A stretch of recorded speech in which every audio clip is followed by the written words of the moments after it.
হাইলাকান্দিত জঘন্য ঘটনা গণধৰ্ষণৰ বলি এগৰাকী মহিলা হাইলাকান্দি জিলাৰ নৰসিংপুৰ বাগিচাত সংঘটিত হৈছে এই জঘন্য ঘটনা ফুটদান কৰি ই-ৰিক্সাৰে গাগলচৰাৰ পৰা ধুৱৰ বন্ধ যোৱাৰ সময়ত ই-ৰিক্সাত থকা তিনি যুৱকে এই জঘন্য ঘটনা সংঘটিত কৰে পিছত ভুক্তভোগী মহিলাৰ পৰিয়ালে হাইলাকান্দি কালচৰ আৰক্ষী চকীত এক গোচৰ ৰুজু কৰে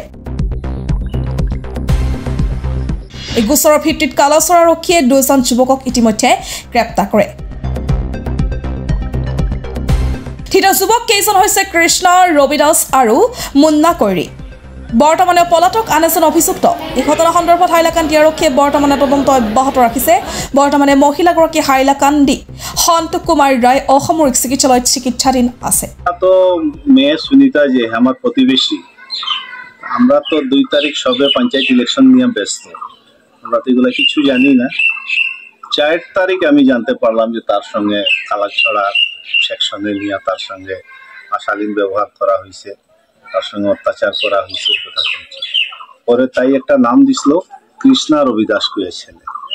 তো আমার এখানে গতকালকে সকালে কৃষ্ণা রবিদাসের স্ত্রী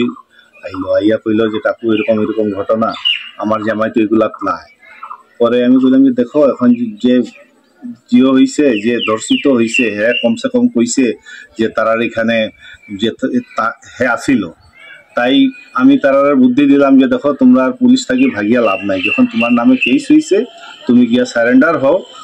আর তুমি যদি সত্য থাকো তো নিশ্চয়ই তুমি নিষ্কলঙ্কভাবে বাইরে হইয়া আইবা এই বলিয়া তারা কালকে আইছে আমার এখানে আমি তারার সঙ্গে নিয়ে কালাছড়া পুলিশ ইনচার্জের কাছে আমি তারার সঙ্গে দিয়ে আইছি জানি বাদ বাকি তো পুলিশে কইতে পারবো তারা কি বয়ান দিছে কি নাই তা তুরি এই ম্যাটার জিও করা হয়েছে হ্যাঁ আচ্ছা এফআইআর প্রথম সুনিতা তুরির মা দিছিল সুনিতা তুরির মায়ের দিছিল